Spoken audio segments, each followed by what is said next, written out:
well, there's just more than one way that you can do things. There's more than one way to pluck a harp string. There's more than one way to make a beautiful sound. And I think exploring yourself and asking yourself, what am I really capable of and what do I feel really comfortable with?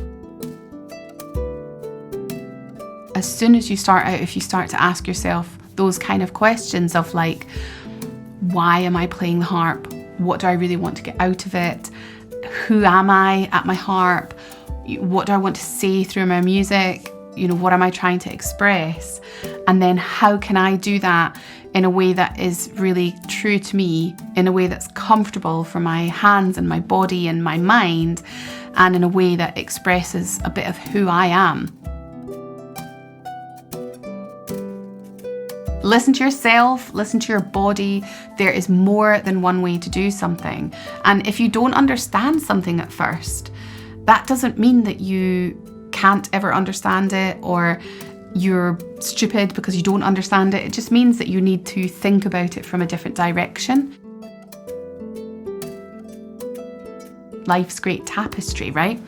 That we're all different people and we all have different creative opinions and different creative approaches. And that's one of the things that makes music so exciting. Welcome to the How to Harp podcast, where your harp, your journey are always front and centre. I'm Heather Downie, harpist and founder of How to Harp, your online space for expert guidance and endless inspiration. Each week, we are here to empower, inspire and encourage you, whether you're just beginning or many years into your harp adventure. From chats with world-class professionals to real stories from everyday harpists to practical tips you can use right away. This podcast is all about helping you feel happy, confident and fulfilled with your harp.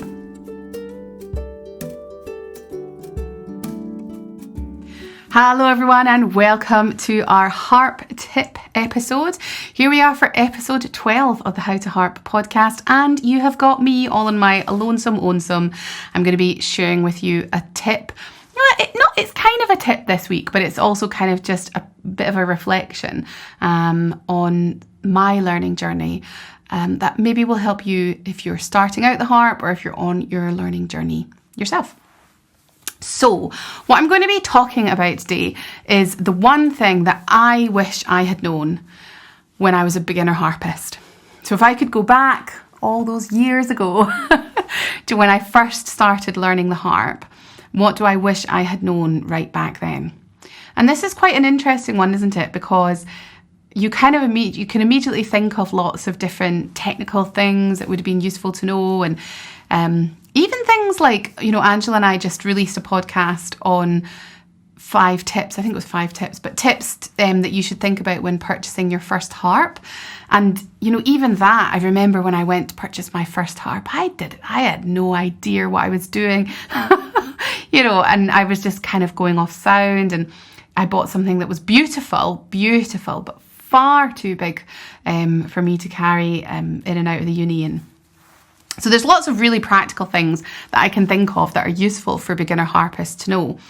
But if I try and kind of really get to the heart of it and pinpoint one thing that would actually have really helped me, I've thought about this a lot, and I think what it would be really is that there is more than one way to do things.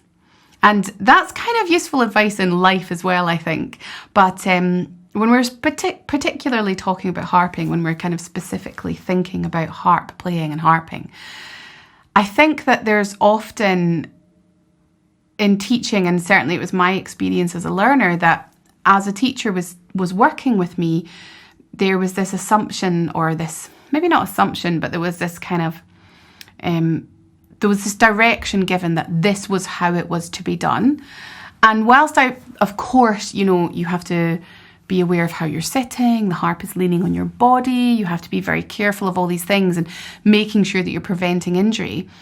But the truth of the matter is that there's always little tweaks that you can make to just slightly adapt your seating position to make you more comfortable, your heart position to make it more appropriate, your hand and arm position. It's not one size fits all, and there's not only one way that you can do things. And we also have a lot of people who come to us in the How to Harp membership, and they come saying, you know, oh, I've been told that I can't ever play the harp because I can't do this. I don't know, pull my fingers right into the bottom of my palm, for example, or because it's uncomfortable for me to sit in a certain position, or because I have tremors, or all of these different reasons.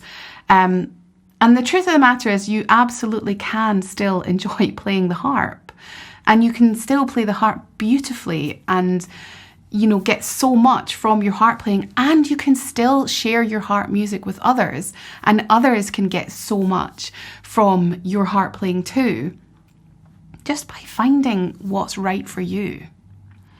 By tweaking things just that little bit and thinking about, okay, I can see that, you know, my hips should be higher than my knees when I'm sitting, or maybe it's better to say my knees shouldn't be higher than my hips. But there's a lot of variation within that, right? There's not one seating position that's like, that's exactly how you have to sit. There's a scale there. And I think that when I was younger, and I think it's probably maybe important to know that when I was a beginner harpist, I was in my teenage years. And I do think when you're in your teenage years, you're very susceptible to wanting to please others and wanting to do things exactly how that person or that tutor who's working with you, exactly how they want it done. And I think sometimes just being true to yourself is actually way more beneficial and way more useful for you to have as your approach. Now, I want to be really clear that I'm not saying, I'm not trying to say that when you're a beginner harpist, you can just go off and do whatever you want, and you don't have to listen to anyone. Just do it how you want. That's definitely not what I'm trying to say. You definitely should get an experienced and qualified tutor to help you, whether that be in person or online or through a membership. You definitely want to be seeking out really, really good advice, good lessons, good tuition for you to access. But within that, I think that there's a lot of, there's just more than one way that you can do things. There's more than one way to pluck a harp string. There's more than one way to make a beautiful sound. And I think exploring yourself and asking yourself, what am I really capable of, and what do I feel really comfortable with? So back to why I think that would have been particularly useful for me. I think when I was a teenager and learning, I spent a lot of time kind of trying to even impress some of the harpists who were teaching me and some of the people who were around me. I found myself, you know, I started learning at quite a late age for a professional harpist. I started learning when I was about 15, and I found myself very quickly in the harp world and surrounded by other amazing harpists. And I think that I spent a lot of my time in those early years kind of trying to impress the people around me, and maybe trying to, I don't want to say a square peg in a round hole, but certainly trying to do things in a way that maybe didn't resonate 100% with who I actually was. To be fair, when you're a teenager, do you really know who you are? Probably not. I mean, I'm in my late 30s now and I still don't know who I am, but I hope you guys know what I mean. I think that when you're approaching things, it's got to resonate with who you are at that point in time. And yeah, you might change in the future, but you've got to kind of stay true to yourself and ask yourself, why am I really doing this, and what do I want out of this? And I think that, yeah, I spent a lot of my time when I was younger trying to impress people around me, and maybe trying to play what other people wanted me to play, or in a style that other people wanted from me. And I don't think that that is the most useful way to approach harp playing. Even when you're starting out as a beginner, I think that when you're starting out, as soon as you start out, if you start to ask yourself those kind of questions of like, why am I playing the harp? What do I really want to get out of it? Who am I at my harp? What do I want to say through my music? What am I trying to express? And then how can I do that in a way that is really true to me, in a way that's comfortable for my hands and my body and my mind, and in a way that expresses a bit of who I am, as opposed to always being something that maybe other people think you should be, or thinking, oh, well, that person says I should do it that way, so that's the way it has to be done. I think when we try and put ourselves in those boxes, we can create problems for ourselves further down the line. So yeah, I think that if I could go back and tell 15-year-old me a bit of advice, if I could float back, I would say, think about what you're being told and take on this expert advice and listen to the people around you, but also listen to yourself and ask yourself some searching questions, and listen to your body and how things are feeling in your body.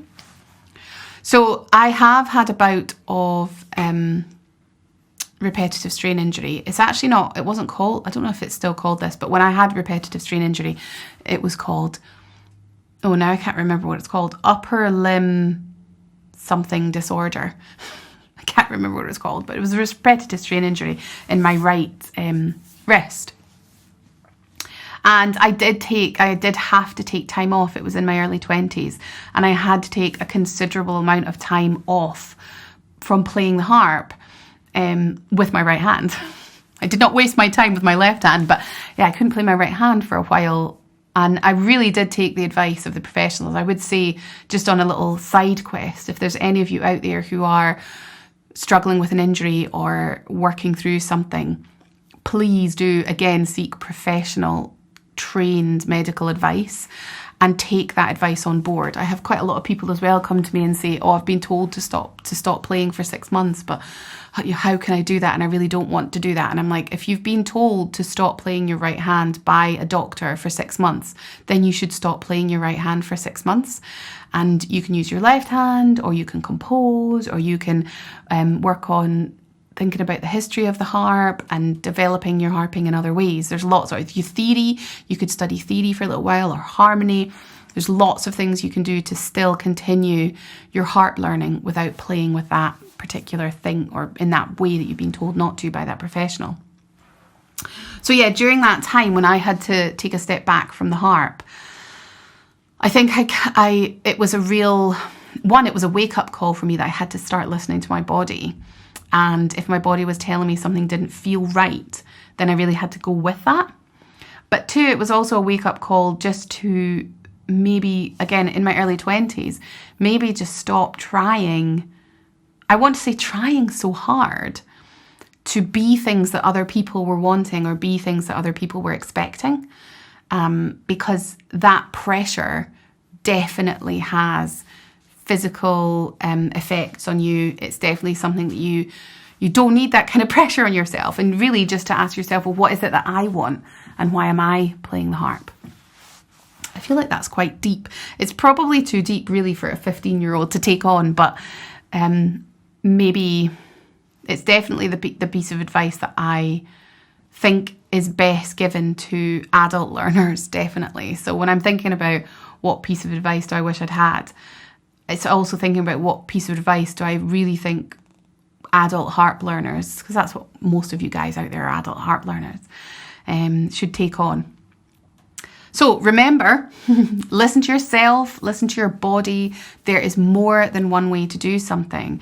And if you don't understand something at first, that doesn't mean that you can't ever understand it or you're stupid because you don't understand it. It just means that you need to think about it from a different direction.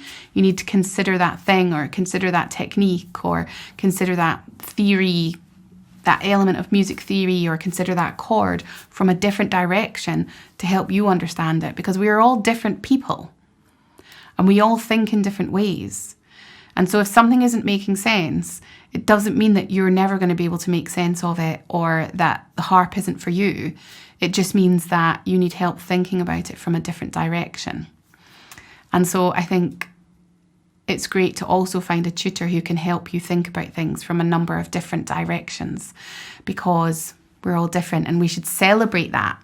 We shouldn't want us to all be the same. That's life's great tapestry, right? That we're all different people and we all have different creative opinions and different creative approaches. And that's one of the things that makes music so exciting. Because of course, if we were going to go and listen to a harp recital, on a Friday, and then we went to listen to a different harpist playing on a Saturday, but it just sounded all exactly the same, well, that would be pretty boring, wouldn't it? So it's really important that we embrace the fact that there's more than one way to do everything. And not just embrace it, but in fact celebrate it, and celebrate who you are as a harpist and what you bring to the table. And maybe there's something that at the moment you're feeling like is a drawback to you, or you're feeling like, I can't get over this because I can't do it in this particular way. And so I would suggest that you try and think about it from a different direction, from a different angle, because you will be able to do it just in your own unique way. And that will be absolutely beautiful in its own unique way. So go out there and start thinking about things from different angles. And I hope that really helps someone out there today. Well, thank you so much for joining me on my own. It was nice to know that there's people out there listening for the harp tip this week. Now, next week we have a very interesting new type of episode, because we have 5 weeks in October. And so we are breaking away from our usual schedule to give you a special bonus week. And that is a Q&A.